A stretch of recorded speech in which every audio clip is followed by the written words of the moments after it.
അപ്പോൾ നമുക്ക് ആദ്യം പോകേണ്ടത് കൊല്ലത്തേക്കാണ്. അവിടെ ജർമ്മൻ ടെക്നോളജിയിൽ നവീകരണം ആരംഭിച്ച ഒരു റോഡുണ്ട്. അത് കിഴക്കൻ മേഖലയാണ് കൊല്ലത്തിന്റെ. പണിതിട്ടും പണി തീരാത്ത ഈ റോഡിന്റെ നിർമ്മാണം ഇപ്പോൾ പാതിവഴിയിൽ നിലച്ച മട്ടാണ്. ജർമ്മൻ വിദ്യ പോയിട്ട് നാടൻ രീതിയിലെങ്കിലും റോഡ് സഞ്ചാരയോഗ്യമാക്കണം എന്നാണ് ഇതുവഴി സഞ്ചരിച്ച് നട്ടില് തകർന്നു തുടങ്ങിയ നാട്ടുകാരുടെ അപേക്ഷ. ആ നേർക്കാഴ്ചയിലേക്കാണ് ആദ്യം.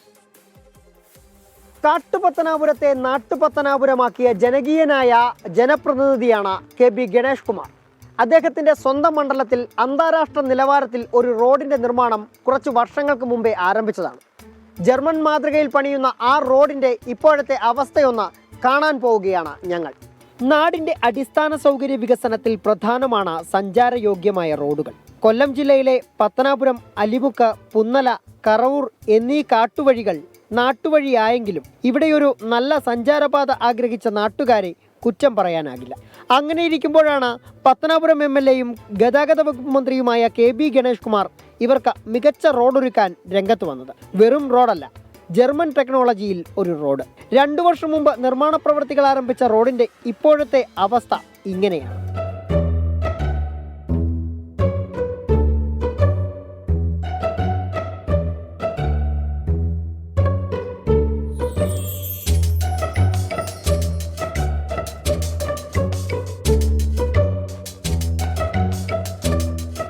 ഒരുവിധം മാനമര്യാദയ്ക്ക് KSRTC ബസ് സഹിതം ഒരു 300-400 കൂടുതൽ വാഹനങ്ങളുള്ള ഒരു ഗ്രാമത്തെ അച്ചൻകോവിൽ എന്ന് പറഞ്ഞ ഒരു വലിയ ക്ഷേത്രത്തിലേക്ക് ബന്ധിപ്പിക്കുന്ന റോഡിൻ്റെ 4 കിലോമീറ്റർ ഭാഗമാണ് ഈ കാണുന്നത്. അത് ഒരുവിധം മാന്യമായ രീതിയിൽ കിടന്ന റോഡിനെ മാന്തിപ്പൊളിച്ച് എന്തോ ജർമ്മൻ ടെക്നോളജി ഇതിൻ്റെ വകുപ്പ് മന്ത്രിയെ മാറ്റി നിർത്തിക്കൊണ്ട് ഇവിടുത്തെ MLA മുന്നിൽ നിന്ന് ഉദ്ഘാടനം ചെയ്തൊരു പ്രസ്ഥാനമായത്. മനുഷ്യനോട് എത്ര ഉത്തരവാദിത്വം ഇവർക്ക് ഈ പറയുന്ന ഇന്ന് അദ്ദേഹം മന്ത്രിയാണ്, എത്ര ഉത്തരവാദിത്വം ഇദ്ദേഹത്തിനുള്ളത്? അവർ ഇപ്പം തന്നെ സാധാരണ നമ്മുടെ റോഡ് പണിഞ്ഞ ഈ കലുങ്ക് താത്ത് പണിഞ്ഞേക്കും. ഈ റോഡിന് ഈ എഞ്ചിനീയർമാരുടെ വലിയ പോരായ്മയും കുറ്റമുണ്ട്. ഈ റോഡ് ഈ കലുങ്ക് താത്ത് പണിഞ്ഞേക്കും. ഇവിടെ ഇനി എന്തും വേണ്ടി പൊക്കിയാലോ ഈ റോഡ് ഉണ്ടാകണമെങ്കിൽ എന്തോ ഒരു ബുദ്ധിമുട്ടായി റോഡിൽ കൂടെ നമുക്ക് ഓടിച്ചുകൊണ്ട് പോകാനേ. ജീവൻ പണയപ്പെടുത്തി വേണം ഇതുവഴി യാത്ര ചെയ്യാൻ. അല്ലെങ്കിൽ ഇത്തിരി സർക്കസും അഭ്യാസവും ഒക്കെ അറിഞ്ഞിരിക്കണം.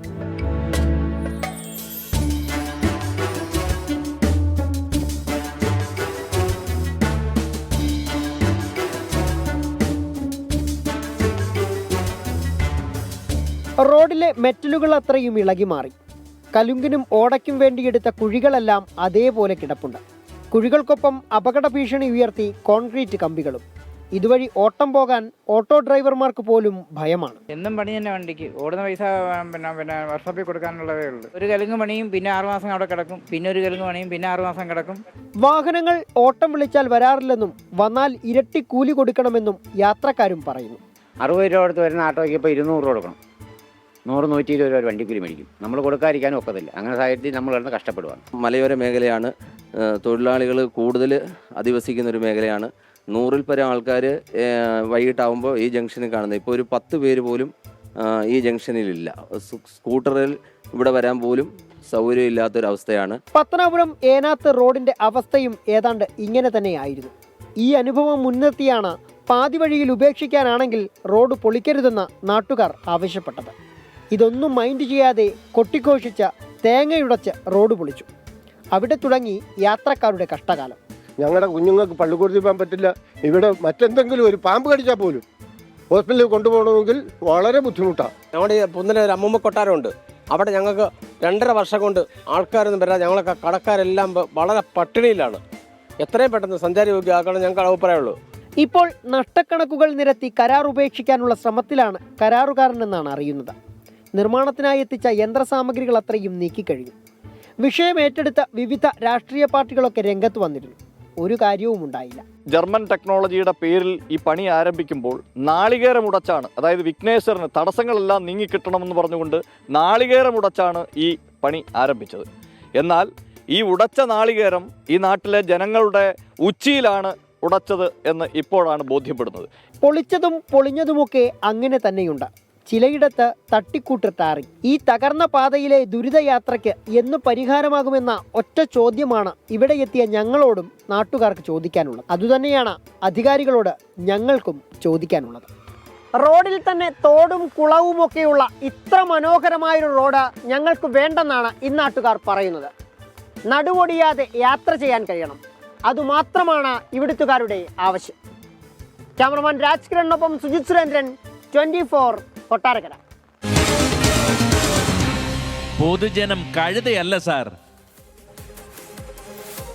അപ്പോൾ അതാണ് ജർമ്മൻ ടെക്നോളജി എന്നൊക്കെ പറഞ്ഞു കൊണ്ടുവന്ന പദ്ധതിയാണ് ആ രീതിയിൽ കിടക്കുകയാണ്. വലിയ ദുരിതം ആ നാട്ടുകാർ അനുഭവിക്കുന്നുണ്ട്. നമ്മുടെ കമൻറ്റ് ബോക്സിലും അതുപോലെയുള്ള ഒരുപാട് കമൻറ്റുകൾ വരുന്നുണ്ട്. ഇതാണ് ജർമ്മൻ മാതൃക എന്ന് റോയ്മോൻ അത് പരിഹാസ രൂപേണ ഒരു കമൻറ്റ് നൽകുന്നുണ്ട്. ബ്രജിൻ പത്തനാപുരത്തെ റോഡിൻ്റെ പ്രശ്നം തീർക്കാൻ നാട്ടുകാർ തന്നെ ശക്തമായി ഇടപെട്ടാൽ മാത്രമേ നടക്കൂ എന്ന് രവികുമാർ PB നമ്മുടെ പ്രേക്ഷകൻ അങ്ങനെ പറയുന്നു. അങ്ങനെ പല കമൻറ്റുകൾ അതുമായി ബന്ധപ്പെട്ട് വന്നുകൊണ്ടേയിരിക്കുന്നുണ്ട്. ഇനി മറ്റൊരു പ്രധാനപ്പെട്ട ഒരു വലിയ ജനകീയ പ്രശ്നത്തിലേക്കാണ് നമ്മൾ കടക്കുന്നത്.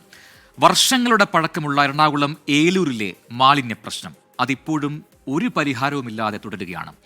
മത്സ്യങ്ങൾ കൂട്ടത്തോടെ ചത്തുപൊന്തുമ്പോൾ മാത്രമാണ് പെരിയാറിലെ രാസമലിനീകരണം ശ്രദ്ധയിൽപ്പെടുന്നത് അധികാരികൾക്ക്. എന്നാൽ അതിനെതിരെയൊക്കെ ശക്തമായ നടപടി വേണം എന്ന് ജനങ്ങൾ ഇപ്പോൾ പറഞ്ഞിട്ടുണ്ട്, അല്ലെങ്കിൽ പറഞ്ഞു തുടങ്ങിയിട്ടുണ്ട് എന്നതാണ് യാഥാർത്ഥ്യം. ശുദ്ധമായ കുടിവെള്ളമെങ്കിലും ലഭിക്കാൻ നടപടി ഉണ്ടാകണമെന്നാണ് ഏലൂരിൻ്റെ വിവിധ ഭാഗങ്ങളിലുള്ളവരുടെ ആവശ്യം. അത് ഇന്ന സമയം എന്നില്ല, ഏതൊക്കെ സമയങ്ങളിൽ പോയി കഴിഞ്ഞാലും അവിടുത്തെ ഈ മാലിന്യ പ്രശ്നം അത് നമുക്ക് ബോധ്യപ്പെടുന്നതാണ്. ഒരുപക്ഷെ രാവിലെയൊക്കെ സഞ്ചരിക്കുന്ന സമയത്ത് അവിടെയുള്ള രൂക്ഷമായ ദുർഗന്ധം അതൊക്കെ ഒരുപാട് പ്രശ്നങ്ങൾ, ആരോഗ്യ പ്രശ്നങ്ങൾ അവിടെ ഉള്ളവർക്ക് ഉണ്ടാക്കുന്നുണ്ട് എന്ന് അവിടുത്തുകാർ തന്നെ പറയുന്നുമുണ്ട്. വലിയ തലവേദനയാണ് ഈ മാലിന്യ പ്രശ്നം ഏലൂരിൽ ഉണ്ടാക്കുന്നത്.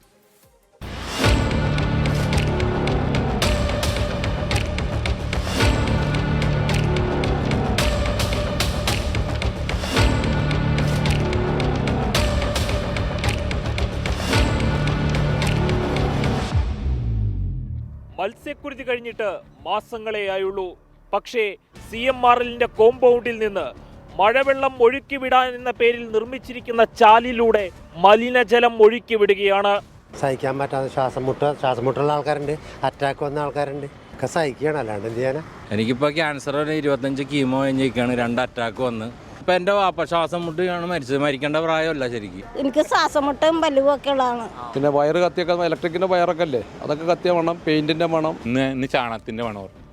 ഓരോ ദിവസം ഓരോ മണങ്ങളാണ്. ചില ദിവസങ്ങളിൽ രാത്രിയിൽ അവർ തുറന്നു വിടും, അപ്പോൾ ഭയങ്കര സ്മെല്ലാണ്.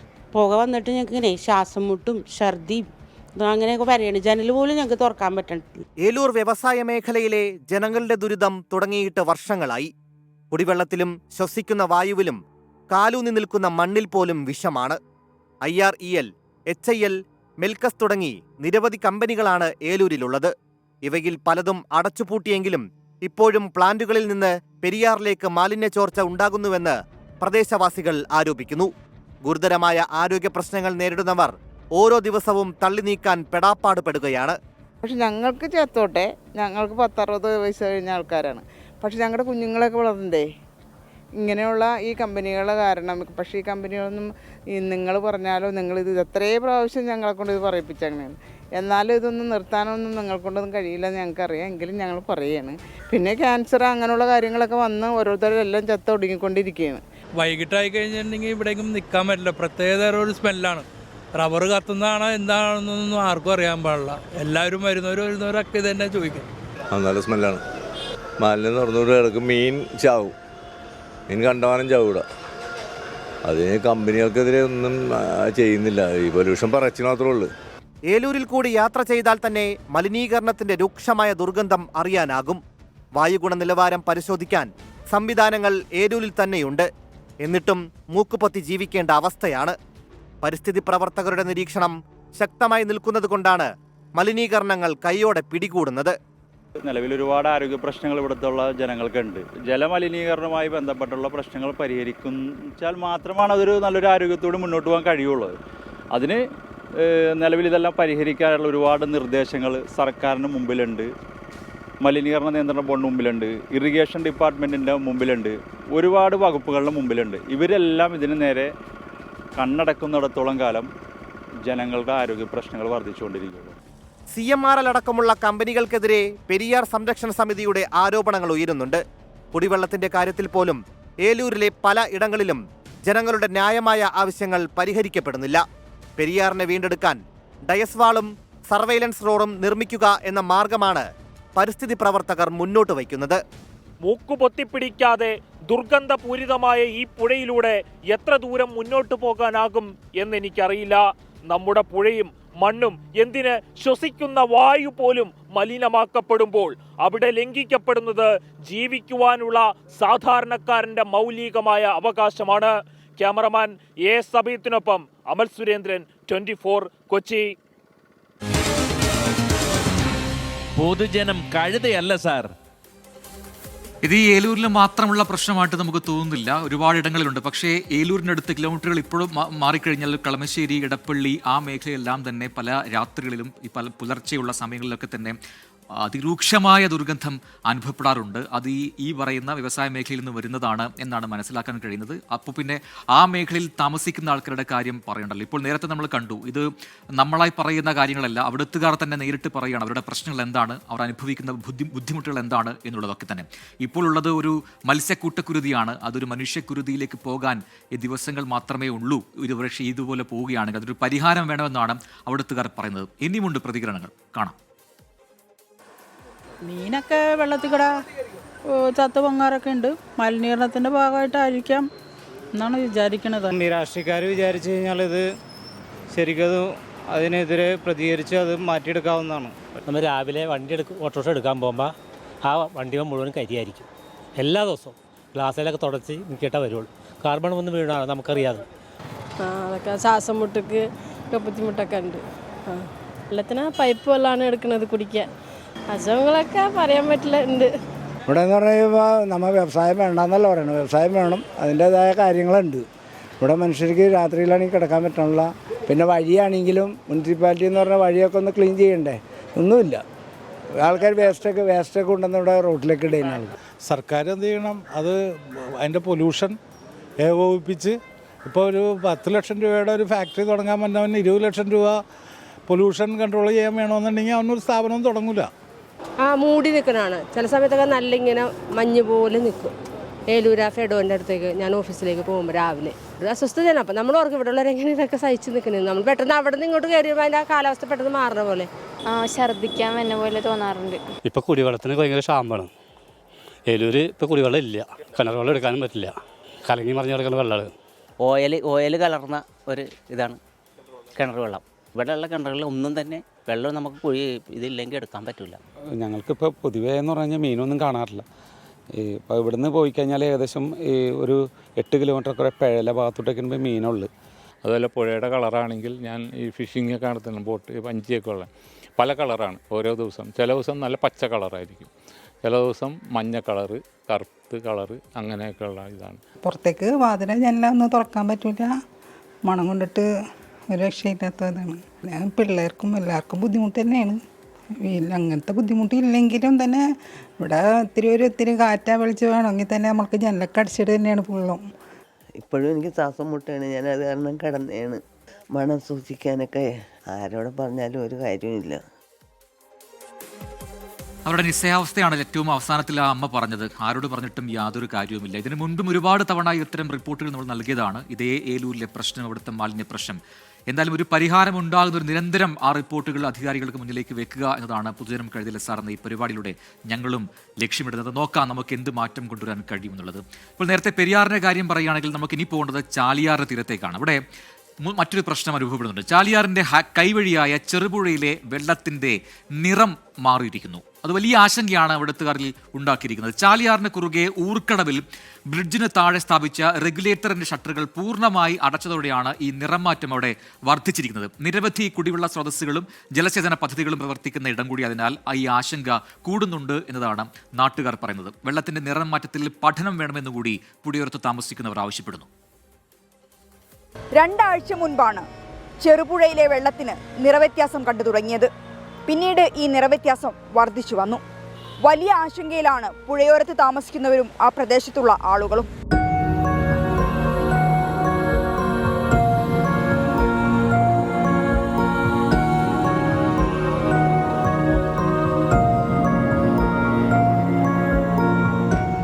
പുഴയിലെ ജലനിരപ്പിന് മുകളിൽ പാട കെട്ടിയതുപോലെയാണ് നിറവ്യത്യാസം. ആദ്യം പച്ച നിറമായിരുന്നു, പിന്നീട് ചുവപ്പും കടും മഞ്ഞ നിറവുമായി. ചാലിയാറിനു കുറുകെ ഊർക്കടവിൽ ബ്രിഡ്ജിന് താഴെ സ്ഥാപിച്ച റെഗുലേറ്ററിന്റെ ഷട്ടറുകൾ പൂർണ്ണമായി അടച്ചതോടെയാണ് നിറം മാറ്റത്തിന്റെ തീവ്രത കൂടിയത്. ഈ ചാലിയാർ പുഴയ്ക്ക് താഴെയായിട്ട് റെഗുലേറ്റർ കം ബ്രിഡ്ജും ഉണ്ട്. ആ റെഗുലേറ്റർ കം ബ്രിഡ്ജ് താത്തിയത് കാരണം ഈ വെള്ളമെല്ലാം ഇവിടെ കെട്ടി നിൽക്കുകയാണ്. ഇത് ചാലിയാറിലേക്കും കൂടി സ്പ്രെഡ് ചെയ്യുകയാണെങ്കിൽ ഒട്ടനവധി ജലസേചന പദ്ധതികളുള്ള ഈ സ്ഥലത്തെ ജലസേചന പദ്ധതിയെയും അതുപോലെ ഈ പുഴയെ ആശ്രയിച്ച് കുളിക്കുകയും മറ്റും ചെയ്യുന്ന ആളുകൾക്കും ഇത് വളരെയധികം ബുദ്ധിമുട്ടുണ്ടാക്കും, ആരോഗ്യകരമായിട്ടുള്ള പ്രശ്നങ്ങളും ഉണ്ടാക്കും. ഒട്ടനവധി നേതാക്കളെയും രാഷ്ട്രീയക്കാരെയും അതുപോലെ ഉദ്യോഗസ്ഥരെയും എല്ലാവരെയും നമ്മൾ വിവരം അറിയിച്ചിരുന്നെങ്കിൽ പോലും ആരും തന്നെ ഇതിന് ഒരു പോംവഴി കാണുന്നില്ല. നിരവധി കുടിവെള്ള സ്രോതസ്സുകളും ജലസേചന പദ്ധതികളും പ്രവർത്തിക്കുന്നുണ്ട്. കുടിവെള്ളത്തിന് ക്ഷാമം നേരിടുന്ന ഭാഗങ്ങളിലുള്ളവരെല്ലാം ചെറുപുഴയിലെ ഇത്തരം ജലസ്രോതസ്സുകളെയാണ് ആശ്രയിക്കുന്നത്. ഇവരെല്ലാം തന്നെ വലിയ ആശങ്കയിലാണ്. കുളിക്കുന്നതിനും അലക്കുന്നതിനുമെല്ലാം ഈ വെള്ളം തന്നെ ഉപയോഗിക്കുന്നവരുമുണ്ട്. അതുകൊണ്ട് തന്നെ ആരോഗ്യ പ്രശ്നങ്ങൾ ഉണ്ടാകുമോ എന്ന ആശങ്കയും നിലനിൽക്കുന്നു. ചെറുപുഴയിലെ വെള്ളത്തിന് ഇങ്ങനെയൊരു നിറമാറ്റം ഇതുവരെ ഉണ്ടായിട്ടില്ല. അതുകൊണ്ട് തന്നെ കൃത്യമായ പഠനം നടത്തണമെന്നാണ് ആവശ്യം. മിഥില ബാലൻ, 24 കോഴിക്കോട്. പൊതുജനം കഴുതയല്ല സാർ. എന്നാലും വേനൽക്കാലമാണ്, ഒരുപാട് പേർ കുടിവെള്ളക്ഷാമമൊക്കെ നേരിടുന്നുണ്ട്. അതുകൊണ്ട് തന്നെ ഈ ചെറുപുഴയിലെ ജലസ്രോതസ്സുകളെ ഒരുപാട് പേർ ആശ്രയിക്കുന്നുമുണ്ട്. ഈ വെള്ളത്തിന്റെ നിറവ്യത്യാസം കണ്ടതോടെ അതിൽ ഒരുപാട് പേർ വലിയ ആശങ്കയിലാണ്. എന്താണ് അവർക്ക് പറയാനുള്ളത് എന്നുകൂടി കേൾക്കാം. ഇത് വെള്ളം വളരെ മോശമായ രീതിയിലാണ് കാണപ്പെടുന്നത്. ഒരു ചുവപ്പ് നിറം, ഇടയ്ക്കൊരു പച്ച നിറം, പിന്നെ ഒരു ചുവപ്പ് നിറം, ഇങ്ങനായിട്ട് ഇപ്പോൾ ഒരാഴ്ചകളായി. അപ്പോൾ എല്ലാവരും വളരെ ഭീതിയിലാണ് ഇവിടെ ഇറങ്ങാനും കുളിക്കാനൊക്കെ. ഇപ്പോൾ ഇറങ്ങി കുളിക്കുന്നവർക്ക് ചൊറിച്ചിൽ വരാൻ അനുഭവപ്പെടുന്നുണ്ട്. അപ്പോൾ ഭയങ്കര പ്രയാസത്തിലാണ് ഇപ്പോൾ എല്ലാവരും, പ്രദേശവാസികളെല്ലാവരും. ഒരുപാട് ആളുകൾ സ്ഥിരമായിട്ട് ഉപയോഗിക്കുന്ന ഒരു പുഴ എന്നുള്ളത്. അപ്പോൾ അതെന്താണ് ഇത്തരമൊരു വ്യതിയാനത്തിനുള്ള കാരണം എന്ന് ഒന്ന് കണ്ടെത്തി പരിശോധിക്കുക ആരോഗ്യവകുപ്പിൻ്റെ ഭാഗത്തു നിന്നൊക്കെ ഉണ്ടാവുക എന്നുള്ളതാണ് നമ്മളുടെ ഒരു ആവശ്യം. കാരണം ഇത് ശുദ്ധജലം ഉൾപ്പെടെയുള്ള ഒരുപാട് മനുഷ്യൻ്റെ ഒരുപാട് ആവശ്യങ്ങൾക്ക് ഉപയോഗിക്കുന്നതായതുകൊണ്ട് തന്നെ അത് പിന്നെ വളരെ ആരോഗ്യത്തിന് ഹാനികരമല്ലാത്ത രീതിയിലാണ്, അല്ലെങ്കിൽ ഹാനികരമായ ഒന്നും ഈ വെള്ളത്തിലില്ല എന്നുള്ളത് പിന്നെ ഒന്ന് പരിശോധനയോടെ തെളിയിക്കപ്പെട്ടാൽ നമ്മളെ സംബന്ധിച്ചിടത്തോളം, ഈ നാട്ടുകാരെ സംബന്ധിച്ചിടത്തോളം വളരെ പ്രയോജനപ്രദമായിരിക്കും, ഉപകാരപ്രദമായിരിക്കും. പുഴയിൽ നമ്മളെ വീട്ടുകാരെല്ലാവരും അലക്കാൻ ഇറങ്ങലുണ്ട്. അലക്കാൻ ഇറങ്ങുമ്പോൾ അവർക്കിപ്പോൾ ചൊറിച്ചിലുള്ളത് കൊണ്ട് ഇപ്പോൾ പുഴയിൽ ഇറങ്ങലില്ല. പിന്നെ ഞങ്ങൾ വർഷങ്ങളോളമായിട്ട് തന്നെ ഈ പുഴ ആശ്രയിച്ച് തന്നെ ഞങ്ങൾ ജീവിക്കാറ്. ഞങ്ങൾ എല്ലാം കുടിവെള്ളം ഇല്ലാത്തതൊക്കെ നമ്മൾ ഈ പുഴയിൽ തന്നെ ചെയ്യൽ. അപ്പോൾ അതാണ് അവിടുത്തുകാർ പറയുന്നത്. ഒരുപാട് പ്രേക്ഷകരുടെ കമൻറ്റുകൾ ഇങ്ങനെ വന്നുകൊണ്ടേയിരിക്കുന്നുണ്ട്. അതിൽ ഒരു രശ്മി അയ്യപ്പൻകുട്ടി എന്ന് പറയുന്ന പ്രേക്ഷകർ പറഞ്ഞു, ഞാൻ 15 വർഷം അവിടെ താമസിച്ചതാണ്. എനിക്ക് തോന്നുന്നു ഏലൂരിലാണ് അവിടെ താമസിച്ചതാണ്. പെരിയാറിലെ വെള്ളത്തിൽ കാല് വെച്ചാൽ പോലും ചൊറിയും എന്നാണ് രശ്മി അയ്യപ്പൻകുട്ടി പറയുന്നത്. അങ്ങനെ ഒരുപാട് പേർ പറയുന്നു. ആതിര മുക്കം പറയുന്നു, മറൈൻ ഡ്രൈവിൽ പോയാൽ ഇരിക്കാൻ പറ്റാത്ത സ്മെല്ലാണ്. ചെറായി ബീച്ചിൽ വെള്ളത്തിൽ ഇറങ്ങിയിട്ട് വല്ലാത്ത അവസ്ഥയായിരുന്നു. അങ്ങനെ അവർ അനുഭവിച്ച പ്രശ്നങ്ങൾ, ഇതുപോലെ ഈ ജലസ്രോതസ്സുകളൊക്കെ ഉള്ള സ്ഥലങ്ങളിലൊക്കെ പോകുമ്പോൾ ഉള്ള പ്രശ്നങ്ങളാണ് ഓരോരുത്തരും പറയുന്നത്. ഇത് റിപ്പോർട്ടുകൾ കാണുമ്പോൾ ഇപ്പോൾ നമ്മൾ കണ്ടത് ഈ പെരിയാറിലെയും ചാലിയാറിലെയും പ്രശ്നമാണ്. അതല്ലാതെയും മറ്റിടങ്ങളിലൊക്കെ അത്തരം പ്രശ്നങ്ങളുണ്ട് എന്നാണ് നമ്മുടെ പ്രേക്ഷകരും പങ്കുവെക്കുന്നവരുടെ അഭിപ്രായം കമന്റ് ബോക്സിൽ. നമ്മൾ ഇനി പോകുന്നത് കാസർഗോഡ് ജില്ലയിലേക്കാണ്. 6 വർഷം മുൻപ്, അതായത് 2019 സംസ്ഥാന സർക്കാർ കാഞ്ഞങ്ങാട് വ്യവസായ പാർക്ക് പ്രഖ്യാപിച്ചത്. പക്ഷേ 2025 പദ്ധതി എങ്ങും എത്തിയിട്ടില്ല. വ്യവസായ വകുപ്പിന് കീഴിൽ അടിസ്ഥാന സൗകര്യമൊരുക്കി സംരംഭകർക്ക് ഭൂമി കൈമാറാനായിരുന്നു തീരുമാനം. ഗുരുവനം കുന്നിന് മുകളിൽ കാഞ്ഞങ്ങാട് നഗരസഭയിലും മടിക്കൈ പഞ്ചായത്തിലുമൊക്കെയായി 82.82 ഏക്കർ റവന്യൂ ഭൂമിയാണ് സർക്കാർ ഇതിനായി ഏറ്റെടുത്തത്. 4 കോടി രൂപ ചെലവഴിച്ച് ചുറ്റുമതിൽ കെട്ടിയതല്ലാതെ പദ്ധതി മുന്നോട്ട് പോയിട്ടില്ല എന്നതാണ് വാസ്തവം. കാണാം. കാഞ്ഞങ്ങാടുള്ള ഗുരുവനം കുന്നിൻ മുകളിലാണ് ഞാനിപ്പോൾ നിൽക്കുന്നത്. ഇവിടെയാണ് സംസ്ഥാന സർക്കാർ വലിയൊരു വ്യവസായ പാർക്ക് സ്ഥാപിക്കുമെന്ന് അറിയിച്ചത്. 83 ഏക്കറോളം സ്ഥലത്തായിരുന്നു സർക്കാരിൻ്റെ സ്വപ്ന പദ്ധതി. കോടികൾ ചെലവഴിച്ച് നിർമ്മിച്ച വ്യവസായ പാർക്കിൻ്റെ ഇന്നത്തെ അവസ്ഥ ഇതാണ്.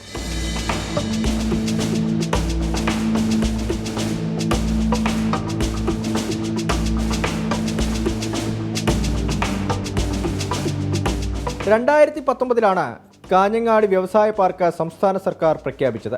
അന്ന് റവന്യൂ മന്ത്രിയായിരുന്ന ഇ ചന്ദ്രശേഖരൻ MLA മുൻകൈയെടുത്താണ് പദ്ധതിക്ക് തുടക്കം കുറിച്ചത്. വ്യവസായ വകുപ്പിന് കീഴിൽ അടിസ്ഥാന സൗകര്യമൊരുക്കി സംരംഭകർക്ക് ഭൂമി കൈമാറാനായിരുന്നു തീരുമാനം. എന്നാൽ നിലവിൽ ഏറ്റെടുത്ത സ്ഥലത്തിന്റെ 80% ഭാഗത്തും ചുറ്റുമതിലും സെക്യൂരിറ്റി കെട്ടിടവും നിർമ്മിച്ചതൊഴിച്ചാൽ മറ്റു സൗകര്യങ്ങളൊന്നും പാർക്കിൽ ഒരുക്കിയിട്ടില്ല. ഇതിനാവട്ടെ 4.9 കോടി രൂപ ചെലവഴിക്കുകയും ചെയ്തു.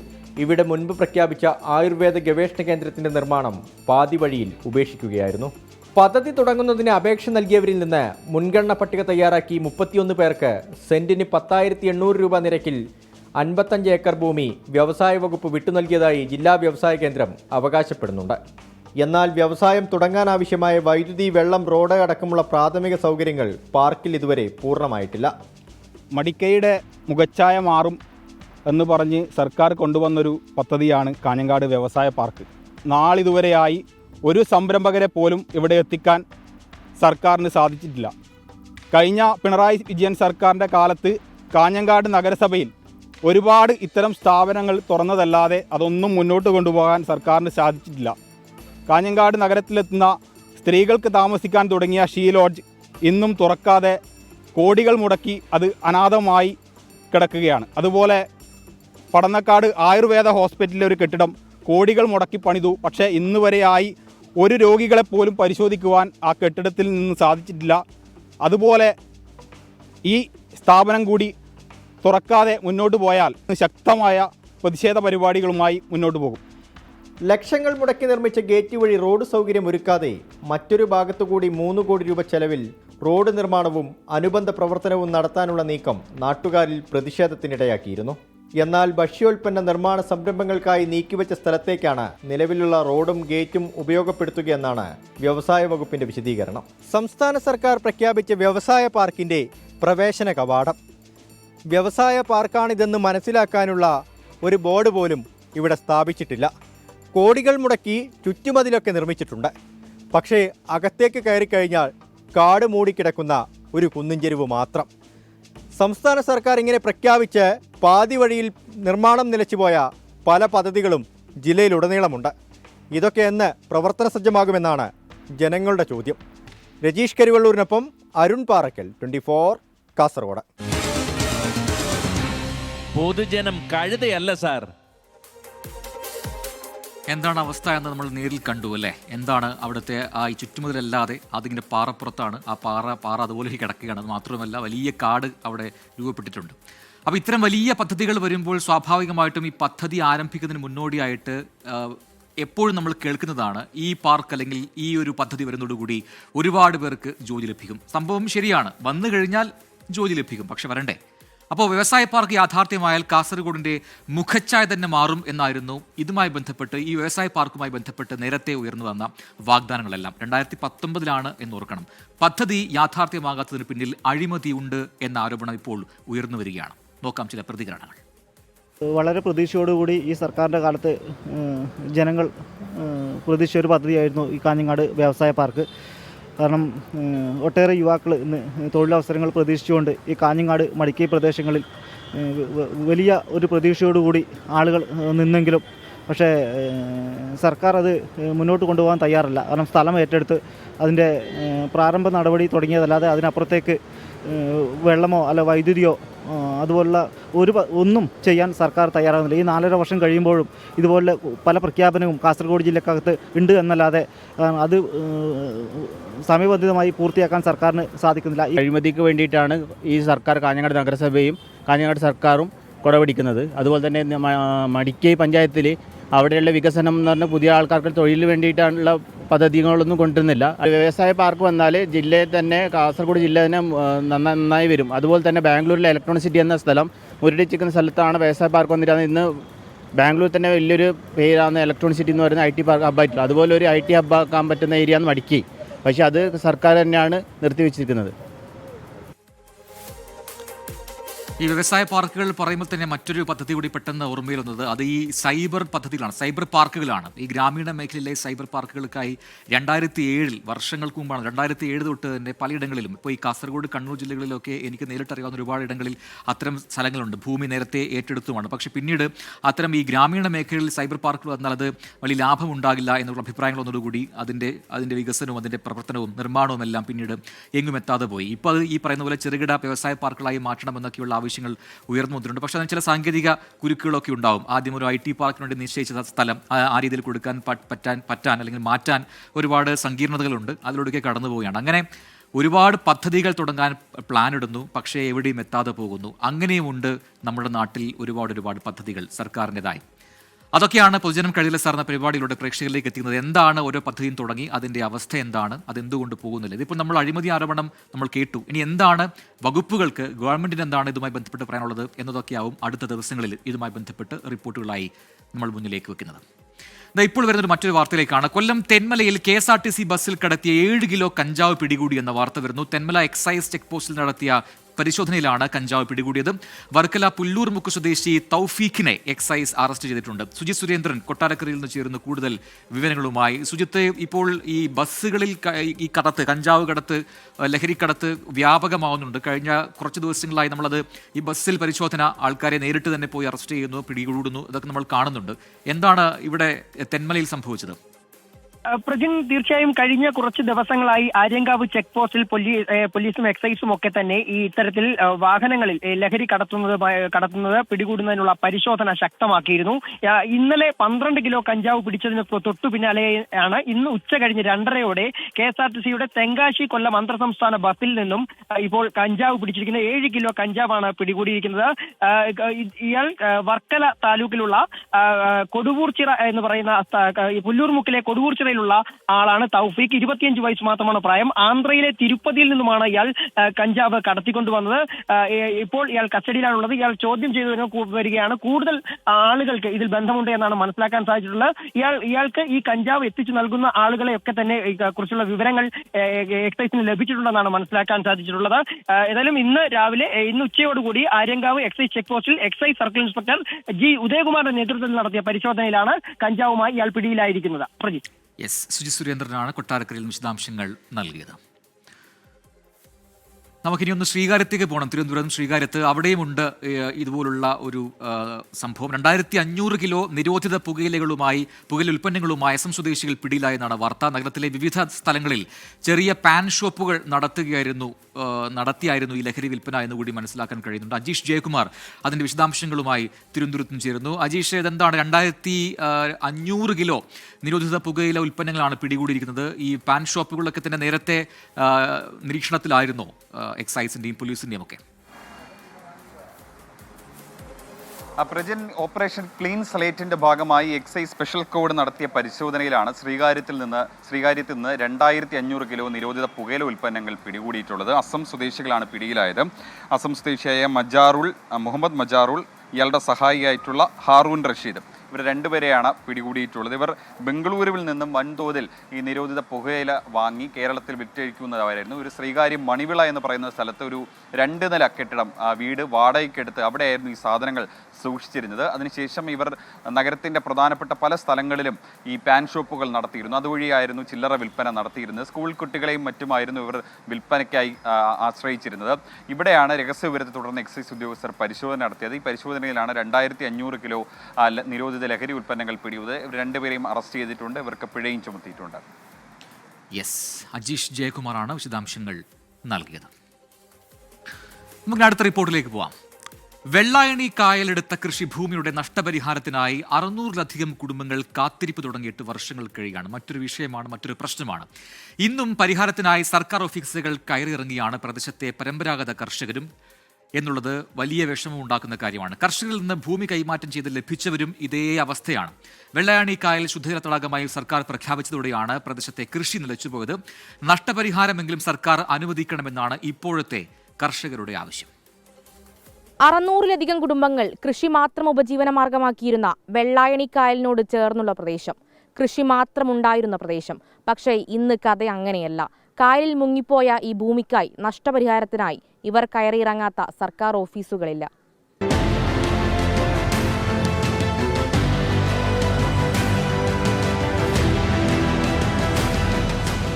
നൂറ്റാണ്ടുകാലം മുന്നേ വെള്ളായണിക്കായലിനോട് ചേർന്നുള്ള ഭൂമിയിൽ കൃഷി ചെയ്തവരാണ് വെങ്ങാനൂർ, കള്ളിയൂർ പഞ്ചായത്തുകളിലെ കർഷകർ. എന്നാൽ വെള്ളായണിക്കായൽ ശുദ്ധജല തടാകമായി സർക്കാർ പ്രഖ്യാപിച്ചതോടെയാണ് പ്രദേശത്തെ കൃഷി നിലച്ചത്. ഇനി ഗവൺമെന്റിന് ഒന്നുകിൽ നമുക്കൊരു കാര്യം ചെയ്യണം. ഇവിടെ ഈ കർഷകർക്ക് വെള്ളം വറ്റിച്ച് ഇവിടെ കൃഷി ചെയ്യാൻ വേണ്ടിയുള്ള ഒരു അനുവാദം കൊടുത്തു കഴിഞ്ഞാൽ അങ്ങനെ ചെയ്യാം. ശുദ്ധജലത്തിന് വേണ്ടി ഒരു പോർഷൻ ഇവിടെ എടുത്തിട്ട് നമുക്ക് കർഷകർക്ക് കൃഷി ചെയ്യാനുള്ള ഒരു ബണ്ട് തീർത്തിട്ട് വെള്ളം വറ്റിച്ച് തന്നു കഴിഞ്ഞാൽ നമുക്കത് ചെയ്യാൻ പറ്റും. പക്ഷെ അതും ചെയ്തു തരുന്നില്ല. ഇതൊന്നും നടക്കാത്തൊരവസ്ഥയിലാണ് ഇപ്പം. നമുക്ക് വളരെ ബുദ്ധിമുട്ടാണ്. 15 സെന്റ് മുതൽ ഒരേക്കർ വരെയുള്ള ചെറുകിട കർഷകരാണ് ഭൂമിയുടെ ഉടമകൾ. വെള്ളത്തിലായത് പ്രദേശത്തെ 217 ഏക്കർ നെൽപ്പാടങ്ങൾ. നഷ്ടപ്പെട്ടതാകട്ടെ 600-ലധികം കർഷക കുടുംബങ്ങളുടെ ഒരു ജീവിതകാലത്തെ സമ്പാദ്യം. 38 സെന്റ് വസ്തുവിന് കര അടയ്ക്കുകയും 1 സെന്റ് നമുക്കിന്ന് കിടക്കാനില്ലാത്ത അവസ്ഥയിൽ ഞങ്ങൾ കണ്ണീര് തന്നെയാണ്. അത്രയ്ക്കും ഇത് കിട്ടുമെന്ന് പ്രതീക്ഷയിലാണ് ഇദ്ദേഹം കൊണ്ടുവന്നത് ഭൂമി വച്ചത്. അത് ഞങ്ങൾക്ക് അവസാനം കണ്ണീര്. അച്ഛൻ എപ്പോഴും പറയടി ആ പൈസ കിട്ടുമ്പോൾ നമുക്കത് എടുക്കാം. പക്ഷെ അത് നടന്നില്ല. കയറിക്കിടക്കാടം നഷ്ടപ്പെട്ടു. ബാക്കി മറ്റു പെൺകുട്ടികളെ കല്യാണം കഴിച്ച് വിടാൻ പറ്റുന്നില്ല. അങ്ങനെയൊക്കെയുള്ള എല്ലാ ബുദ്ധിമുട്ടുകളും ഉണ്ട്. ഞങ്ങൾക്ക് കുടിവെള്ള പദ്ധതിക്ക് ഞങ്ങൾ ഒരിക്കലും എതിരല്ല. പക്ഷേ ഞങ്ങൾക്ക് ഇത് അർഹമായ ഒരു നഷ്ടപരിഹാരം തരിക, ഞങ്ങളെ ഈ ദുരിതത്തിൽ നിന്ന് കരകയറ്റുക, അല്ലാതെ വേറെ ഒരു ഇതും ഞങ്ങൾക്ക് പറയാനില്ല. കൃഷിഭൂമി തിരികെ ലഭിക്കുന്നതിനായി വലിയ സമരങ്ങൾ നടത്തിയ ചരിത്രമുണ്ട് ഈ കർഷകർക്ക്. എന്നാൽ ഇന്നിവിടെ വീണ്ടും കൃഷി ചെയ്യാമെന്നത് ആലോചനയിൽ പോലുമില്ല. മറിച്ച് നഷ്ടപരിഹാരം ലഭിച്ചെങ്കിൽ ജീവിതം പച്ചപിടിപ്പിക്കാമായിരുന്നുവെന്ന പ്രത്യാശ പങ്കുവയ്ക്കുന്നു കർഷകർ. കാലതാമസം ഒഴിവാക്കി ന്യായമായ സ്ഥലവില നൽകി ഈ ഭൂമി ഏറ്റെടുക്കണമെന്ന് തീരുമാനിച്ചു. വർഷം 8 ആകാൻ പോവുകയാണ്. ഇതുവരെ ആ നഷ്ടപരിഹാരം കൊടുക്കുവാൻ സർക്കാരിന് കഴിഞ്ഞിട്ടില്ല. ഉദ്യോഗസ്ഥന്മാരുടെ തടസ്സം മൂലം ഇതിങ്ങനെ നീണ്ടു പോവുകയാണ്. ഈ കർഷകരുടെ 750 കുടുംബങ്ങൾ മാത്രമല്ല, 1000-ഓളം കർഷക തൊഴിലാളികൾ ഇവിടെ തൊഴിൽ ചെയ്ത് ജീവിച്ചിരുന്നു.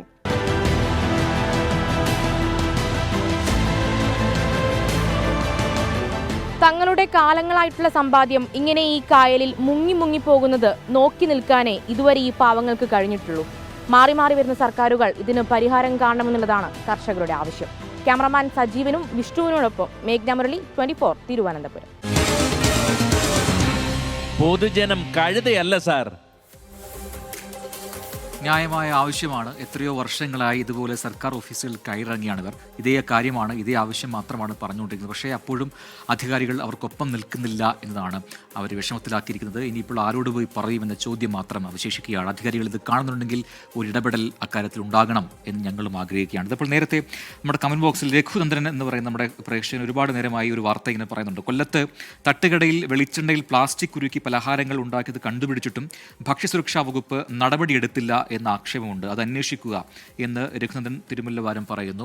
രഘുചേട്ടാ, അത് ഇപ്പോൾ നമ്മുടെ അരുൺ രാജിനോട് ഇക്കാര്യം ചോദിച്ചപ്പോൾ അതിനകത്ത് നടപടിയില്ല എന്നുള്ളതല്ല, ഭക്ഷ്യസുരക്ഷാ വകുപ്പ് അതിൻ്റെ സാമ്പിൾ ശേഖരിച്ചിട്ട് തിരുവനന്തപുരത്തേക്ക് അയച്ചിട്ടുണ്ട്. അപ്പോൾ അതിൽ പരിശോധന നടത്തി ആ റിപ്പോർട്ട് കിട്ടിയ ശേഷമായിരിക്കും ഒരു നടപടിയോ എന്താണോ തീരുമാനമെന്നോ ഉണ്ടാവുക. അല്ലാതെ ആ കേസ് അവർ ഒഴിവാക്കിയിട്ടില്ല എന്നതാണ് യാഥാർത്ഥ്യം. ചൂരൽമല, മുണ്ടക്കൈ ഉൾപ്പെടെയുള്ള പ്രദേശങ്ങളിൽ വന്യമൃഗശല്യം രൂക്ഷമാവുകയാണ്. അടുത്ത പ്രശ്നമാണ് കാട്ടാനകൾ നാട്ടിലേക്ക് ഇറങ്ങുന്ന അനുഭവം കഴിഞ്ഞ ദിവസം രാത്രിയിലുമുണ്ടായി. അട്ടമലയിൽ മാസങ്ങൾക്ക് മുൻപാണ് ഒരാളെ കാട്ടാന കൊലപ്പെടുത്തിയത്. വ്യാപകമായി ഈ മേഖലയിൽ കൃഷിനാശവും സംഭവിക്കുന്നുണ്ട്.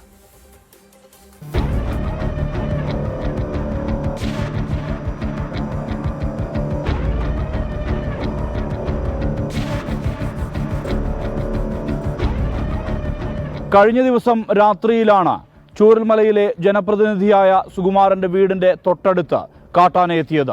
ചില കാർഷിക വിളകൾ നശിപ്പിച്ചു. ഇത് ഒറ്റപ്പെട്ട അനുഭവമല്ല. ഉരുൾപൊട്ടലിനിപ്പുറം ഈ മേഖലയിൽ വന്യമൃഗശല്യം രൂക്ഷമാവുകയാണ്. കഴിഞ്ഞ ദിവസം രാത്രി 12 മണിയോടടുത്ത് അസാധാരണമായ ശബ്ദം കേട്ടാണ് സുകുമാരനും വീട്ടുകാരും വീടിനോട് ചേർന്നുള്ള പറമ്പിലേക്ക് നോക്കുന്നത്. ഒരാന തെങ്ങ് കുത്തിയിടുകയാണ്. വാഴയും കമുകുമെല്ലാം പിഴുതെറിഞ്ഞാണ് പോയത്. അട്ടമലയിലും ചൂരൽമലയുടെ പരിസര പ്രദേശങ്ങളിലും മുണ്ടക്കൈയിലും പടവെട്ടിക്കുന്നിലും നീലിക്കാപ്പിലും വരെ കാട്ടാനകളുടെ വിഹാരമാണ്. നമുക്ക് കഴിഞ്ഞ ദിവസം എന്ന് മാത്രമല്ല, ഈ വന്യമൃഗശല്യം നമ്മുടെ പ്രദേശത്ത് രൂക്ഷമാണ്. കാരണം ഉരുൾപൊട്ടിയ ശേഷം ആ പ്രദേശങ്ങൾ ആൾക്കാരൊന്നും താമസമില്ല. നിലവിൽ വൈദ്യുതിയിൽ കംപ്ലീറ്റ് ഈ പറഞ്ഞ സ്ട്രീറ്റ് ലൈറ്റുകൾ കംപ്ലീറ്റ് നഷ്ടപ്പെട്ടിരിക്കുകയാണ്. അതുകൊണ്ട് ഇപ്പോൾ ഈ പറഞ്ഞ ജനവാസമില്ലാത്ത മേഖലയിൽ കാട്ടാന ടൗണിലടക്കം വരുന്നുണ്ട്. നമ്മൾ ഇന്നലെ വില്ലേജ് സൈഡ്, ഡാം സൈഡിലൊക്കെയാണ് കാട്ടാന വന്നിരിക്കുന്നത്. അവിടെ നിലവിൽ താമസിക്കുന്നവർക്ക് വലിയൊരു പ്രതിസന്ധി കാര്യങ്ങൾ ഉണ്ടാക്കുന്നുണ്ട്. ഉരുൾപൊട്ടലിന് ശേഷം പുഴ കടന്നു പോകുന്ന ആനത്താരകൾ അടഞ്ഞു. ഇതോടെയാണ് കാടിറങ്ങിയെത്തുന്ന ആനകൾ നിത്യേന എന്നോണം ജനവാസ കേന്ദ്രങ്ങളിലേക്ക് വരുന്നത്. ആവശ്യത്തിന് തെരുവുവിളക്കുകൾ ഇവിടെയില്ല. അതിനാൽ തന്നെ സുരക്ഷിതത്വവുമില്ല. നമ്മൾ ആവശ്യം അടിയന്തരമായിട്ട് ചെയ്യേണ്ടത് നമുക്ക് ഉദ്യോഗതലങ്ങളിലും അതുമായി ബന്ധപ്പെട്ട മീറ്റിങ്ങിലൊക്കെ നമുക്ക് അറിയാൻ കഴിഞ്ഞിട്ടുള്ളൂ. KSEBക്ക് 27 കോടി കൊടുത്തിട്ടുണ്ടെന്ന് അറിയാൻ കഴിഞ്ഞത്.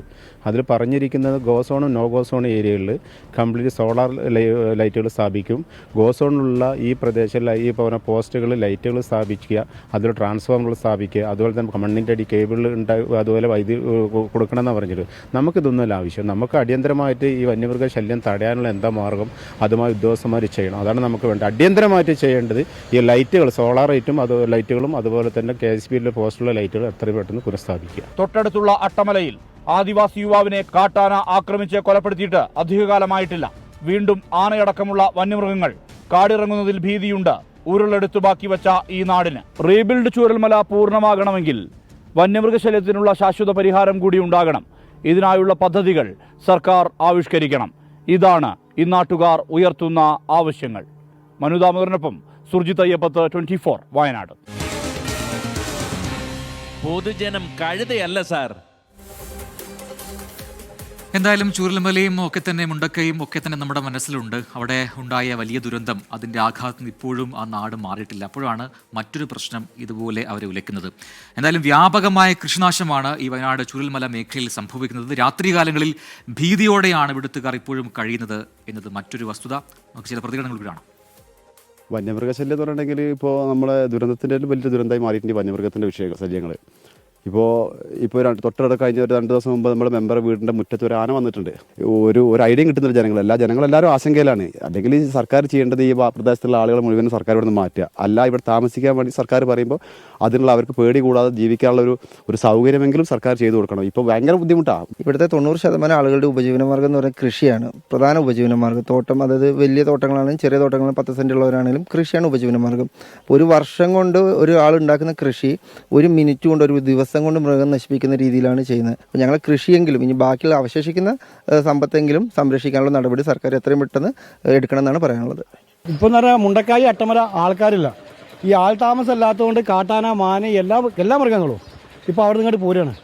അപ്പോൾ നമുക്ക് ഇവിടെ സുരക്ഷിതത്വം വേണം. കാരണം കാട്ടുമൃഗങ്ങളിൽ നിന്ന് സുരക്ഷിതത്വം എന്തായാലും വേണം. കൃഷി ഇവിടെ ജനങ്ങൾ താമസിക്കുന്നുണ്ടല്ലോ. ഇവിടെ മാത്രമല്ല, നമ്മൾ 8-ാം നമ്പർ നീലിക്കാപ്പ് ആ ഏരിയയിലൊക്കെ ആന വരുന്നുണ്ട്. അപ്പോൾ അതിനുള്ള സംവിധാനം ഗവൺമെൻറ്റിൻ്റെ ഭാഗത്തു നിന്ന് ശക്തമായിട്ട് എന്തെങ്കിലും ഇത് വേണം. ഇവിടെ എത്രയോ കാലം ഡെയിലി അങ്ങോട്ടും ഇങ്ങോട്ടും പോകുന്ന എത്രയോ കാലം എല്ലാ വഴികളും അറിയുന്ന ആളാണ് ഇപ്പോൾ അടുത്തൊരു കാട്ടാന ആക്രമിച്ചത്. അതേമാതിരി ഇനിയുള്ള ബാക്കിയുള്ള ആൾക്കാർക്ക് ഇവിടെ ജീവിക്കണം. പിന്നെ ഒരുപാട് തോട്ടങ്ങൾ ഇപ്പോൾ നിങ്ങൾ പോയാലും അറിയാം, അവിടെ ആന ചവിട്ടി നശിപ്പിച്ചിട്ടുണ്ട്. കുറേ കവുങ്ങൻ തോട്ടം, കാപ്പിത്തോട്ടം, ഇതെല്ലാം ആനകൾ. അപ്പോൾ രാവിലെ ഇവിടെ പണിക്കാർക്ക് കാട്ടിലേക്ക് പോകണമെങ്കിൽ അതിനുള്ള ഒരു ഇതും കൂടി സംവിധാനം ഗവൺമെൻറ് ചെയ്തു തരുന്നുണ്ട്. അങ്ങനെ ഓരോ നാട്ടിലും അവിടുത്തുകാർ അനുഭവിക്കുന്ന പ്രശ്നങ്ങൾ അത് ചൂണ്ടിക്കാട്ടുകയാണ് നമ്മുടെ ലക്ഷ്യം. അത് പ്രേക്ഷകർ കൂടി അറിയാവുന്നതാണ്. എന്നാൽ അത് മാത്രമല്ല, അത്തരം പ്രശ്നങ്ങൾ അധികാരികളുടെ ഇടയിലേക്ക് വരുമ്പോൾ അവർ അതിൽ എന്ത് ഇടപെടൽ നടത്തുന്നു, എന്ത് മാറ്റം കൊണ്ടുവരുന്നു, അതും റിപ്പോർട്ടുകളായി ഞങ്ങൾ അവതരിപ്പിക്കാറുണ്ട്. ഇപ്പോൾ ഇന്ന് പലയിടങ്ങളിൽ നിന്നുള്ള പ്രശ്നങ്ങൾ വന്നപ്പോൾ അതെന്താണ് എന്ന് ചോദിക്കുന്ന കുറേ പ്രേക്ഷകരെയും കണ്ടു. എന്തുകൊണ്ട് നിങ്ങൾ സർക്കാർ ഇടപെടുന്ന കാര്യങ്ങൾ പറയുന്നില്ല? അതും കൃത്യമായ റിപ്പോർട്ടുകളായി ഞങ്ങൾ നൽകാറുണ്ട്. ഒരുപക്ഷെ അത് നിങ്ങൾ കണ്ടു കാണില്ല എന്ന് മാത്രം. ഇന്നിപ്പോൾ മറ്റു ചില കാര്യങ്ങൾ കൂടി നമ്മൾ പ്രേക്ഷകർ പറയുന്നു. ചേറാടി പറയുന്ന ഒരു പരിഹാസരൂപേണ പറയുകയാണ്, കർഷകരെയൊക്കെ ഞങ്ങൾ എന്നേ പരിഗണനാ പരിധിയിൽ നിന്നും പുറത്താക്കി. ഞങ്ങൾക്ക് മുഖ്യം ഞങ്ങളുടെ സർക്കാർ ഉദ്യോഗസ്ഥരുടെ ക്ഷേമം മാത്രം എന്ന് പരിഹസിക്കുകയാണ് ചേറാടി എന്നൊരു പ്രേക്ഷകൻ. ആ ഐഡിയിൽ നിന്നാണ് അത്തരം ഒരു കമൻറ്റ് വന്നത്. അതോടൊപ്പം തന്നെ മറ്റൊരു പ്രധാനപ്പെട്ട കാര്യം ആശ വി പറയുന്നു, അല്ലെങ്കിലും ഈ സർക്കാർ എന്തിനാണ് പരിഹാരം കണ്ടിരിക്കുന്നത്?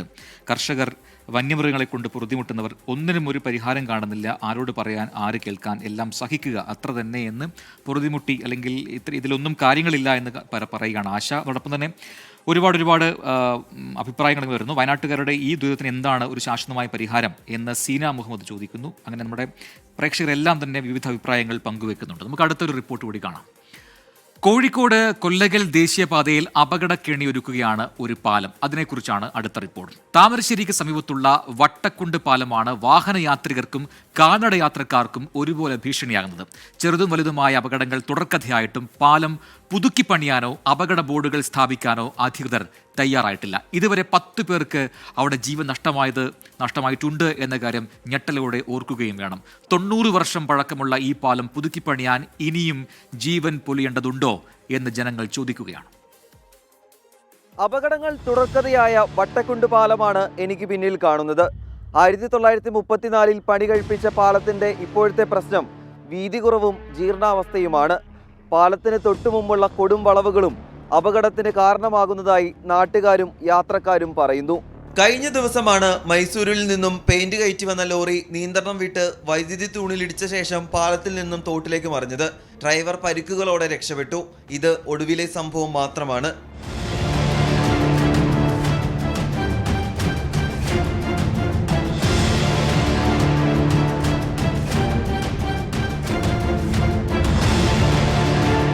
കഴിഞ്ഞ 10 വർഷത്തിനിടെ 10 പേർക്കാണ് വട്ടക്കുണ്ട് പാലത്തിലുണ്ടായ അപകടത്തിൽ ജീവൻ നഷ്ടപ്പെട്ടത്.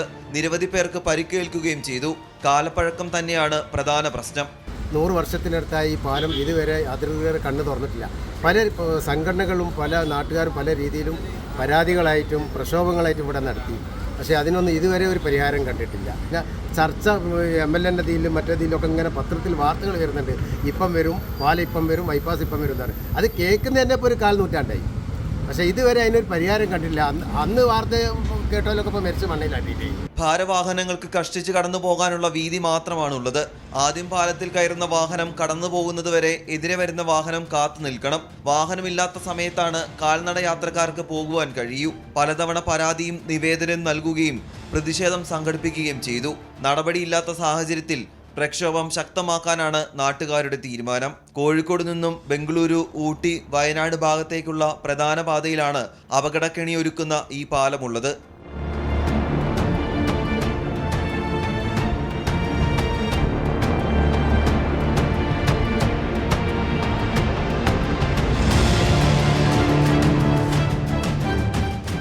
ചെറുതും വലുതുമായ അപകടങ്ങൾ പതിവായിട്ടും പാലം പുതുക്കിപ്പണിയാനോ അപകട ബോർഡുകൾ സ്ഥാപിക്കാനോ അധികൃതർ തയ്യാറായിട്ടില്ല.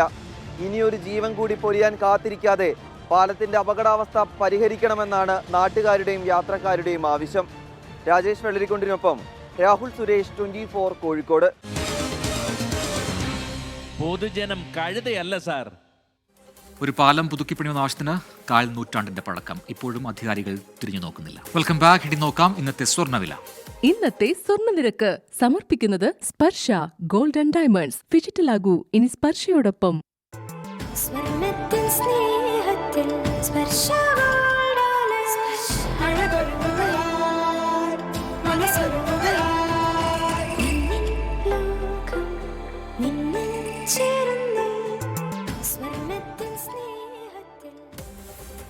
ഇതോടെ പൊതുജനം കഴുതിയില്ല സാർ എന്ന പരിപാടിയുടെ ഇന്നത്തെ അധ്യായം പൂർത്തിയാവുകയാണ്.